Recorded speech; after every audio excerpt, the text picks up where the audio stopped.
C'est au cœur des plateaux Batéké, à l'est du Gabon, sur les terres de ses ancêtres, que le feu président Omar Bongo Ondimba décida de planter la vigne, une plante grimpante des régions au climat tempéré ou de type méditerranéen, avec des températures généralement élevées, un taux d'humidité dans l'air d'environ 90% et une terre constituée à 98% de sable. Faire pousser du raisin au Gabon n'est pas une mince affaire.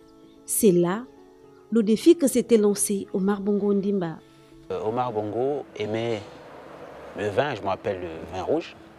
Et je pense que l'idée lui est venue d'un de ses amis, qui est chercheur, je vois, qui a eu l'idée d'essayer de faire du vin dans le Haut-Ogooué. Vous savez déjà qu'on appelle Franceville.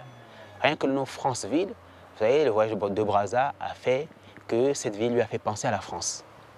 Donc je pense que son ami a dû, dans la même lancée, se dire il est possible de faire quelque chose qui est fait en Europe, puisque ici, en saison sèche, la température descend jusqu'à 16 degrés. Donc il y a une fraîcheur qui s'est dit peut-être le vin, les raisins pouvaient y pousser. Je crois qu'ils ont mis un certain nombre d'années d'études et ils ont trouvé les bonnes semences qu'il fallait pour pouvoir le faire. Après de nombreuses recherches, le projet prend naissance en 2005. Seul le cépage Carignan a pu s'adapter au sol sablonneux du domaine Ossiami, à une quarantaine de kilomètres de Franceville, dans un climat totalement différent de celui de son origine. Pendant le temps de l'expérimentation, il y avait beaucoup d'espaces de plants. Il y avait peut-être 45 variétés qu'il avait amenées.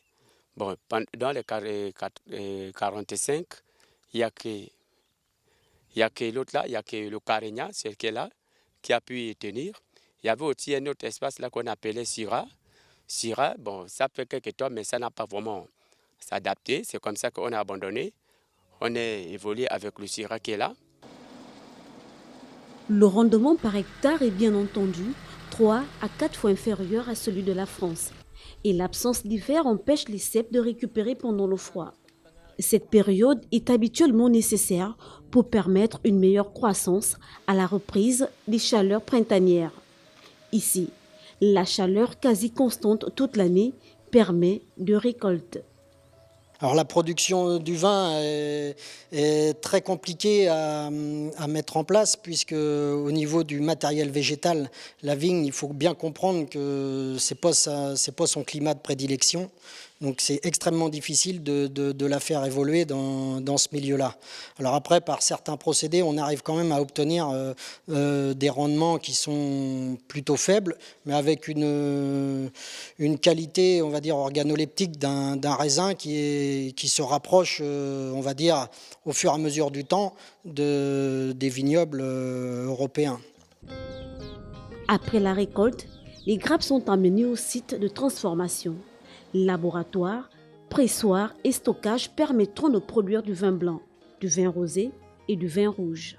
En 2018, les 8 employés du domaine ont récolté environ 900 kg de raisins et produit un peu plus d'un millier de bouteilles.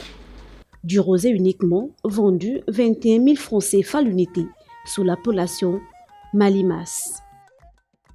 Le président Bongo souhaitait savoir si l'expérience viticole de la Polynésie était transposable au Gabon. Pour le savoir, il fallait essayer. Et il l'a fait. Et c'est ainsi que nous avons convenu de réaliser un premier test sur 2 ans dans le cadre d'un partenariat 50-50. La seule exigence du président de fin fut que cet embryon de ce vignoble gabonais soit installé dans le Haut-Ogooué, sa province natale. 2 ans auront été nécessaires pour que soient produites les premières bouteilles de ce vin gabonais. Une première, confie le partenaire d'Omar Bongo Ondimba, Dominique Oroy. Depuis, il a été décidé d'agrandir ce vignoble, même si le décès du président Omar Bongo en juin 2009 a entraîné un peu de retard dans son développement, continue Oroy. Compte tenu de l'intérêt économique pour les populations concernées par la poursuite de ce programme et la notoriété que ce vin pourra donner au Gabon dans un axe de développement novateur, créateur de ressources et d'emplois. Le successeur d'Omar Bongo, le président Ali Bongo Ondimba, a souhaité en effet poursuivre cette expérience en partenariat avec Oroy. Cette vigne gabonaise du domaine d'Assiami devrait pouvoir atteindre un rendement d'une vingtaine d'hectolitres à l'hectare d'ici 3 ans. L'objectif à terme est de produire alors entre 40 000 et 50 000 bouteilles chaque année, issues de 2 vendages annuels. Une particularité que permet le climat équatorial.